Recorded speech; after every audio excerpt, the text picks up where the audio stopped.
Hello students, आज की class में मैं आपको बताने वाला हूँ integration of greatest integer function. तो उसके लिए सबसे पहले तो हमें ये पता होना चाहिए कि ग्रेटेस्ट इंटीजर फंक्शन क्या होता है। 11th क्लास में सभी पढ़ चुके हैं। ये सिंबल होता है और इसका मतलब क्या होता है, ग्रेटेस्ट इंटीजर लेस देन और इक्वल टू एक्स। मतलब अगर हम एक्स की वैल्यू कुछ भी लेते हैं डेसिमल में, मान लिया हमने एक्स की वैल्यू ले ली 2.5, तो 2.5 से छोटी जितनी भी इंटीजर्स हैं उन सब में सबसे बड़ी 2 है, तो यानी 2.5 का आंसर 2 होगा। अगर 2 लेंगे तो ये खुद इक्वल भी है इंटीजर के, तब आंसर 2 होगा। मतलब अगर हम 0 से 1 तक कोई भी नंबर लेंगे 0 के इक्वल तो आंसर 0 ही होगा, और 1 से छोटी नंबर कोई भी होगी। ऐसे अगर 1 से 2 के बीच में लेंगे तो 1 होगा। तो ये तो हमारा इंट्रोडक्शन हो गया ग्रेटेस्ट इंटीजर फंक्शन। अब इसका इंटीग्रेशन कैसे करते हैं आज की क्लास में हम वो पढ़ेंगे। तो सबसे पहले आसान से क्वेश्चन से स्टार्ट करते हैं। मान लो 0 से 3 और ये है हमारे पास, तो हमें इंटरवल ब्रेक करने हैं कि इस इंटरवल में कब इसकी वैल्यू इंटीजर आएगी। देखो 0 और 3 के बीच में दो इंटीजर है 1 और 2, तो 0 से 1 तक इसका आंसर 0 आएगा। 1 से 2 तक हम कुछ भी रखेंगे, 1 से 2 तक का मतलब 2 से छोटी वैल्यू है और 1 के इक्वल है, तो इसका आंसर आएगा 1। और अगर 2 से 3 तक रखेंगे तो आंसर आएगा 2। तो हमें पहले ऐसे इंटरवल डिवाइड करने पड़ेंगे। बहुत जरूरी नहीं है लिखना, लेकिन हम लिख भी सकते हैं कि 0 से 1 तक कितना हो गया 0, 1 से 2 तक कितना हो गया 1, और 2 से 3 तक हो गया 2। बस अब इंटीग्रेशन तो ना के बराबर है, ये 0 हो गया, ये 1 का x हो गया,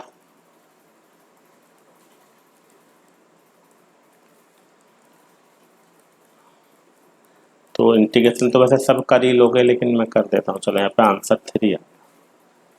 तो ये बिल्कुल सीधा साधा क्वेश्चन था। अब हम आते हैं नेक्स्ट क्वेश्चन पे। ग्रेटेस्ट इंटीजर से रिलेटेड जो इम्पोर्टेंट क्वेश्चन है वो मैं आज की क्लास में करा दूंगा। ये देखो ए स्क्वायर आ गया, एक्स का स्क्वायर। अब हमें क्या देखना है, एक्स की वैल्यू 0 से 2 तक है, तो 0 से 2 तक के बीच में ऐसी कौन सी नंबर है जिनका स्क्वायर करने पे इंटीजर आएगा। वो नंबर 0 और 2 के बीच में होनी चाहिए। जैसे मैं अगर इसकी वैल्यू 1 लेता हूं तो 1 का स्क्वायर करने पे इंटीजर आएगा। अब 1 के बाद सीधा हमारा 2 आ रहा है, लेकिन 1 और 2 के बीच में √2 भी होता है। किसी भी इरेशनल नंबर का स्क्वायर करेंगे तो रैशनल आ जाएगा √3, और इसकी वैल्यू सबको पता है 1.4 होती है, ये 1.7, तो ये इसके बीच में आ रही है। तो इंटरवल हो गया हमारे 0 से 1, 1 से √2, √2 से √3, √3 से 2।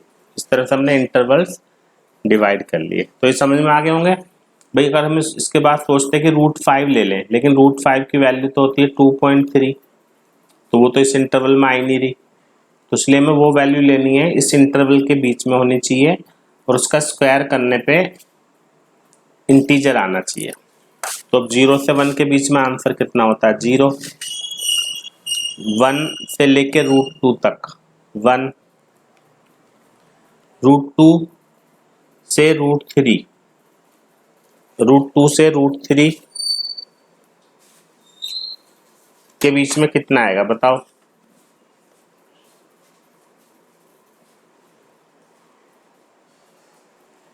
√2 से √3 के बीच में स्क्वायर करेंगे तो 2 आएगा, तो मिनिमम वैल्यू कितनी हो गई 2,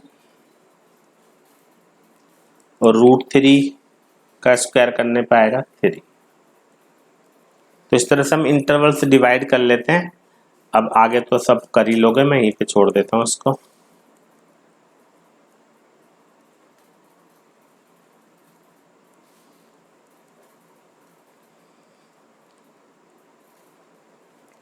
ठीक है, तो नेक्स्ट क्वेश्चन करते हैं,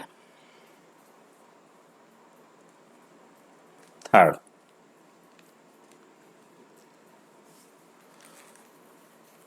जीरो से 1.5, चलो ये तो पिछले क्वेश्चन जैसे ही है, लेकिन एक स्टेप लिख देते हैं।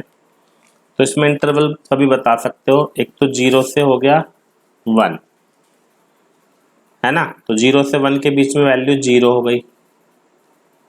एक हो गया 1 से √2,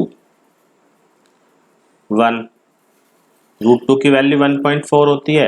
एक √2 से 1.5, √2 से 1.5 में कितना आएगा 2। तो ये तो सेम क्वेश्चन रिपीट हो गया। अब नेक्स्ट क्वेश्चन देखते हैं जो इंपॉर्टेंट क्वेश्चन है, फोर्थ। 1 से 2 ग्रेटेस्ट इंटीजर फंक्शन ऐसे है 3 के प्रोडक्ट में। अब यहाँ पे मैं इंटरवल डिवाइड करने कि 1 से 2 के बीच में ऐसी कौन सी नंबर लें जिसको 3 से मल्टीप्लाई करने पे इंटीजर आए। 1 और 2 के बीच में ऐसी कौन सी नंबर लेंगे जिनको 3 से मल्टीप्लाई करने पे 2 इंटीजर आए। तो यहाँ पे ऐसे भी समझ सकते हैं हम, अगर x 1 और 2 के बीच में है तो 3x किसके बीच में आ गया, 3 से लेके 6, 3 से लेके 6 तक। तो अब हमारे पास 3x की वैल्यू क्या हो गई, मतलब fx की वैल्यू क्या हो गई, 3 हो गई एक, तो एक हो गई 4 और एक 5, क्योंकि 3 से लेके 6 तक के बीच में ये इंटीजर होती है। अब 3 आंसर कब आएगा, इसमें x की वैल्यू क्या पुट करेंगे जिससे 3 आएगा, बताओ।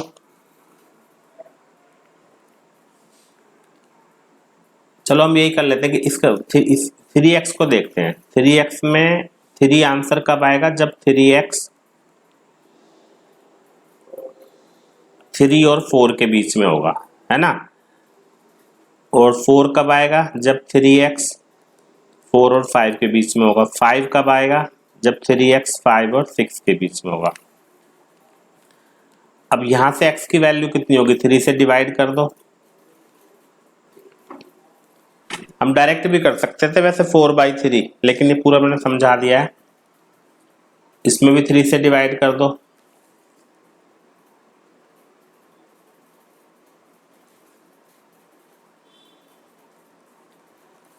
तो इसमें कितना आ गया 4/3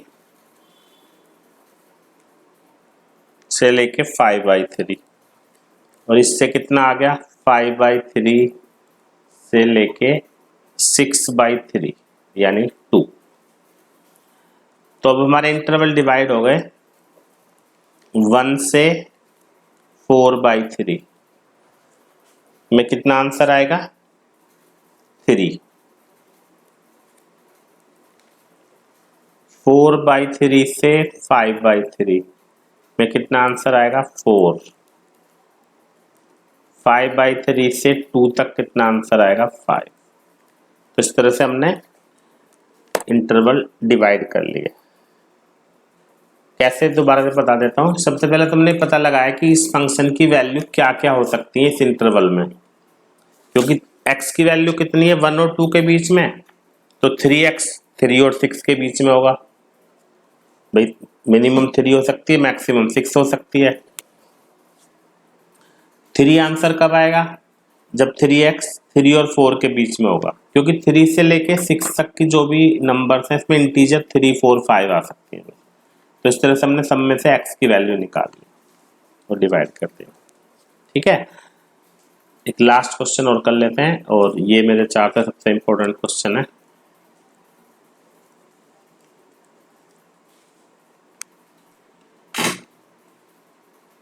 -1 से 1 x माइनस दिस, इसका करना है हमें। तो क्योंकि ग्रेटेस्ट इंटीजर फंक्शन है और इंटरवल हमारे -1 से 0, तो यहाँ पे सीधी सी बात है, हमें ऐसे सोचना होगा, अगर हम x की वैल्यू -1 और 0 के बीच में लेंगे या 0 से 1 के बीच में लेंगे। अगर -1 से 0 के बीच में लेंगे तो ग्रेटेस्ट इंटीजर वाले फंक्शन इसकी वैल्यू क्या होगी? -1 से 0 के बीच में इसका आंसर होगा -1, तो ये हो गया x+1। भाई -1 से बड़ी नंबर, 0 से छोटी कुछ भी रखोगे तो -1 ही आएगा, और यहाँ पे कितना आ गया? 0। तो एक तरीके से हमारे इसमें दो इंटरवल डिवाइड हो गए। कौन कौन से? एक -1 से 0 में इसकी वैल्यू हो गई x+1, एक 0 से 1 में इसकी वैल्यू हो गई x, है ना। आगे तो अब सब कर ही लोगे सॉल्व इसको आराम से।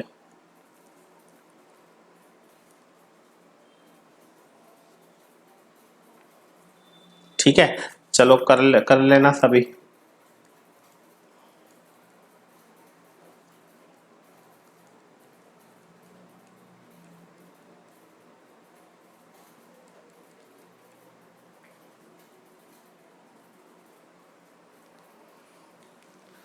तो इसको सॉल्व करके जो भी आंसर आएगा हमारा आंसर होगा 1। तो ये मैंने आज की क्लास में ग्रेटेस्ट इंटीजर फंक्शन का इंटीग्रेशन कैसे करते हैं वो बताया है। लास्ट क्वेश्चन थोड़ा सा अलग तरीके का था, बाकी समझ में आ गया होगा सभी को। क्लास ओवर करते हैं। Thank you very much.